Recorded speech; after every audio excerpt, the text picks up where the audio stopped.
नमस्कार दोस्तों, आज मैं फिर हाजिर हूँ एक नई कथा के साथ। उम्मीद करती हूँ ये कथा भी आपको ज़रूर पसंद आएंगी। अगर ये कथा आपको पसंद आए प्लीज़ सब्सक्राइब करें, लाइक करें, कमेंट करें। और हाँ दोस्तों, अगर मेरी कोई भी कथा आप पढ़ते हो, सुनते हो तो प्लीज़ सब्सक्राइब करना ना भूलें। प्रारंभ करते हैं आज की कथा। अश्वत्थामा ने कौन सा निष्कृष्ट कार्य किया। अश्वत्थामा ने द्रोणाचार्य वध के पश्चात अपने पिता के निर्मम वध का प्रतिशोध लेने के लिए पांडवों पर नारायण शास्त्र का प्रयोग किया, जिसके समक्ष समस्त पांडव सेना ने शस्त्र समर्पित कर दिए।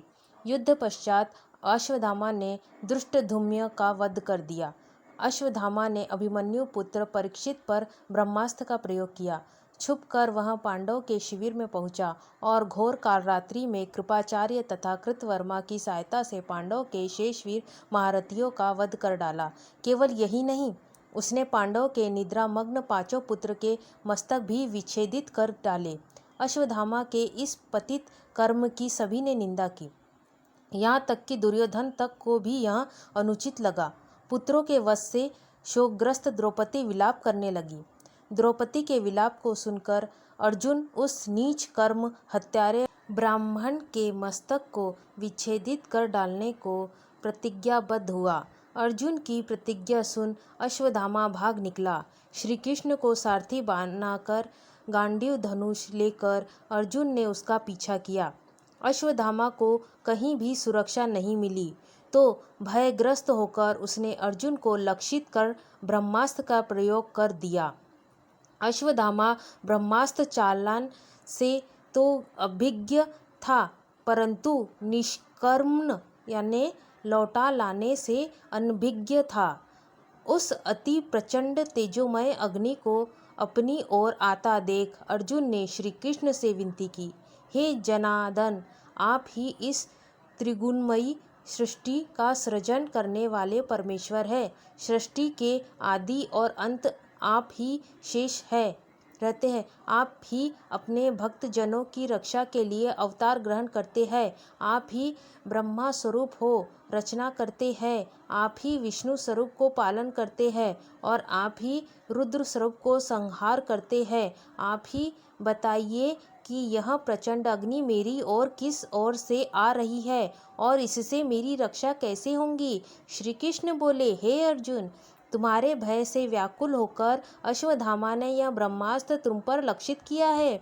तुम्हारे प्राण घोर संकट में है। अश्वत्थामा इसके प्रयोग से तो अभिज्ञ है, किंतु इसके निवारण से अनभिज्ञ। इससे रक्षा के लिए तुम्हें भी अपने ब्रह्मास्त्र का प्रयोग करना होगा, क्योंकि अन्य किसी भी अस्त्र से इसका निवारण नहीं हो सकता। श्री कृष्ण की इस मंत्रणा को सुनकर महारथी अर्जुन ने भी तत्काल आचमन करके अपना ब्रह्मास्त्र रक्षित कर दिया। दोनों ब्रह्मास्त्र परस्पर भिड़ गए और प्रचंड अग्नि उत्पन्न होकर तीनों लोकों को तृप्त करने लगी। उनकी लपेटों से समस्त प्रजा दग्ध होने लगी।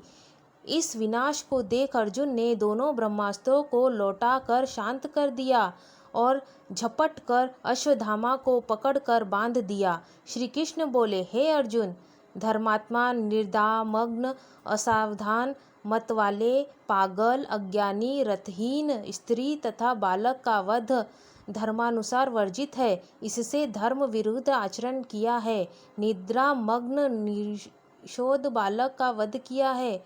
जीवित रहेगा तो पुनः पाप करेगा, अतः तत्काल इसका वध करके इसे विच्छेदित मस्तक द्रौपदी के समक्ष प्रस्तुत कर अपनी प्रतिज्ञा पूर्ण करो। श्री कृष्ण के इस वचनों को सुनने के पश्चात भी धीरवान अर्जुन को गुरुपुत्र पर दया ही आई और उसने अश्वत्थामा को जीवित ही शिविर में ले जाकर द्रौपदी के समक्ष उपस्थित किया। पशु की तरह बंधे हुए गुरुपुत्र को देखकर ममतामयी द्रौपदी का कोमल हृदय पिघल गया। उसने गुरुपुत्र को प्रणाम कर उसे बंधन मुक्त करने के लिए अर्जुन से कहा, हे आर्यपुत्र, हे गुरुपुत्र तथा ब्राह्मण है।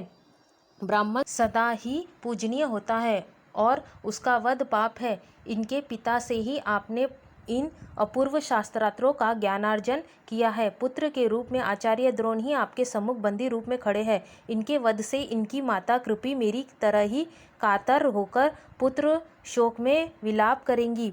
पुत्र से विशेष मोह होने के कारण ही वह द्रोणाचार्य के साथ सती नहीं हुई। कृपी की आत्मा निरंतर मुझे कोसेंगी। इनके वध करने से मेरे मृत पुत्र लौट कर तो नहीं आ सकते, अतः आप इन्हें मुक्त कर दीजिए। द्रौपदी के इन न्याय तथा धर्मयुक्त वचनों को सुनकर सभी ने उनकी प्रशंसा की, किंतु भीम का क्रोध शांत नहीं हुआ। इस पर श्री कृष्ण ने कहा, हे अर्जुन, शास्त्रों के अनुसार पतित ब्राह्मण का वध भी पाप है और आताई को दंड न देना भी पाप है, अतः तुम वही करो जो उचित है। उनकी बात को समझकर अर्जुन ने अपने खड्ग से अश्वत्थामा के केश विच्छेदित कर डाले और उसकी मस्तक मणि का भी विच्छेदन कर डाला। मणि विच्छेदन से वह श्रीहीन हो गया। श्रीहीन तो वह उसी क्षण हो गया था जब उसने निर्दोष निर्दामग्न बालकों का वध किया था, किंतु केश मुंड जाने और मणि विच्छेदन से वह और भी श्रीहीन हो गया और उसका मस्तक झुक गया। अर्जुन ने उसे उसी अपमानित अवस्था में शिविर से निष्कासित कर डाला। तो दोस्तों, अगर ये कथा आपको पसंद आए, प्लीज़ सब्सक्राइब करें, लाइक करें, कमेंट करें और हाँ दोस्तों, बेल आइकन ज़रूर दबाएं। धन्यवाद।